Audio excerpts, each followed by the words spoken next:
आपने बिल्कुल सही कहा। ये वो देश है जहां बेटियां आगे बढ़ती हैं। ये वो देश है जहां परंपराओं के साए में आधुनिकता पनपती है। ये वो देश है वसुधैव कुटुंबकम, जिसका नारा है विश्वगुरु भारत, ये देश हमारा है। अब मेरा सादर अनुरोध लोकसभा में सबसे बड़े विपक्षी दल के नेता श्री अधीर रंजन चौधरी जी से कि वे अपना संबोधन प्रस्तुत करें। Honorable Vice President of India, Honorable Speaker Lok Sabha, Honorable Prime Minister of India, Parliamentary Affairs Minister of both the houses,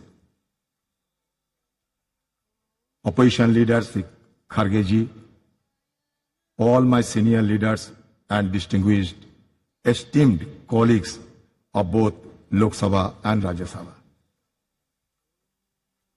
Having seized this opportunity without making any compunction, without mincing any word, I must state that I feel elevated and elated of having been stood in this podium, which had witnessed a caravan of historical episodes and numerous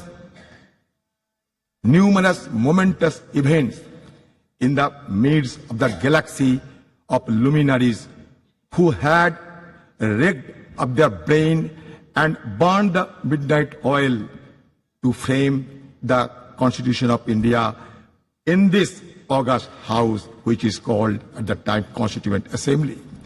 So we are proud of all of them, numbering 389 members, including 296 from British India and 93 from princely states.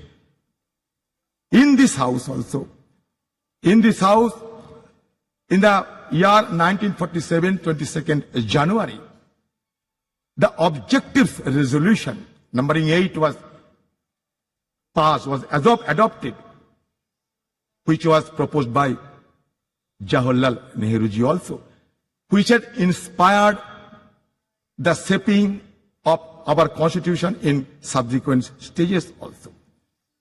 So now, in this august house, all of us are well experienced and known the journey, the odyssey of our constitution. From colonial past to independent India, we have observed the transition of the destiny of this great country named after India. It is astonishing to note that those 389 members intensively discussed among them for 2 years, 11 months and 19 days and produced the largest constitution of the world, led by Baba Saheb Ambedkar, the father of Indian Constitution. We have been gifted with 395 articles. Also, 22 parts and 8 schedules. So naturally, the house, which is called Central Hall, it is a historic hall. It is not. It will not be known by simply its architectural splendor, but its illustrious legacy. Now I come to the point that our ability to attain developed nation status by 2047 hinges on the active involvement of our citizens and the unwavering dedication of their representatives. The groundwork laid in the formative years of our nationhood and also the subsequent years has empowered us significantly. However, we are confronted with intricate challenges that require immediate attention and resolution as we progress towards this objective. I don't have any idea of what is called and how a country to be recognized as developed country by any designation, I do not have any idea of any global consensus is existed or not. Because when you see other developed countries, among the various key determinants, one determinant is always followed, that is Human Development Index. And insofar as Human Development Index, India has been lagging behind and we are ranked 131 out of 189 countries. At present, disconcerting reports reveal that the top 10% of India's population controls a staggering 77% of nation's total wealth. In 2017, a staggering 73% of wealth generated has reportedly gravitated towards the wealthiest 1%, while staggering 670 million Indians constituting the poorest half of the population saw their wealth increase by a mere 1%. This stark disparity presents a crucial challenge in ensuring that millions of people living below the poverty line have access to fundamental necessities like food, shelter and healthcare, a prerequisite for advancing towards developed nation status. While India boasts of a sizable youth population, high unemployment rates pose a significant hurdle to leveraging this demographic advantage. Addressing this challenge is paramount, necessitating a concerted focus on job creation and the encouragement of entrepreneurship. It is essential to enable India's youthful population to contribute substantially to the country's economic growth and development.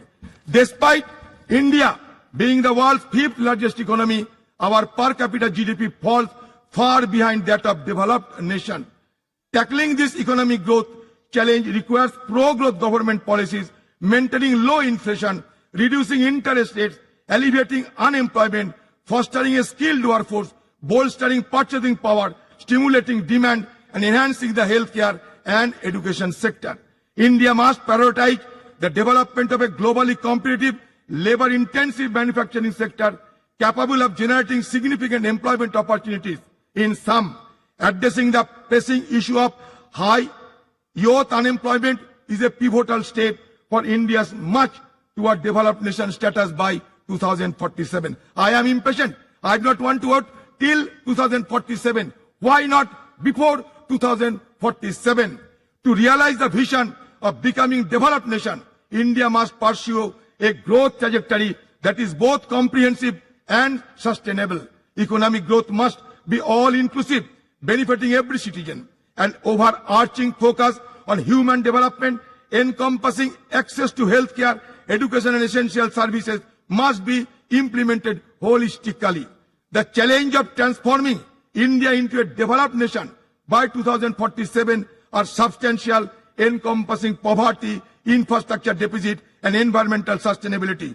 By implementing a holistic strategy that encompasses infrastructure development, attraction of investment, enhancement of education, promotion of innovation, social welfare, environmental conservation, paying emphasis on manufacturing and integration of technology, India can pave the way for its emergence as a developed nation. It is only with unwavering determination, collective commitment that the country can realize this visionary goal and unlock its potential on the global stage. I will conclude by saying that धरती सिखाते हमने सबको बोझ उठाना, गगन सिखाते हमने ऊपर उठते जाना, सूरज की लाली से सीखा जग आलोकित करना, चंदा की किरणों से सीखा सबको पीड़ा हरना, पर्वत ने सिखाई हमने दृढ़ संकल्प बनाना, नदी सिखाए हमने आगे बढ़ते जाना, सागर की लहरों ने सीखा दुख सुख सहे जाना, और तूफान ये सिखलाते हैं आफत में ना घबराना और आफत से टकराना. हम चाहते हैं कि ये separation of power should be maintained in a judicious manner and also in presence of all the guiding light of our country. I must suggest that India is not a homogeneous society, rather it is a heterogeneous society. But now the need of the hour is to maintain the harmonious society. With this word, I am concluding my speech. Thank you. Jai Hind, Vande Mataram. धन्यवाद sir.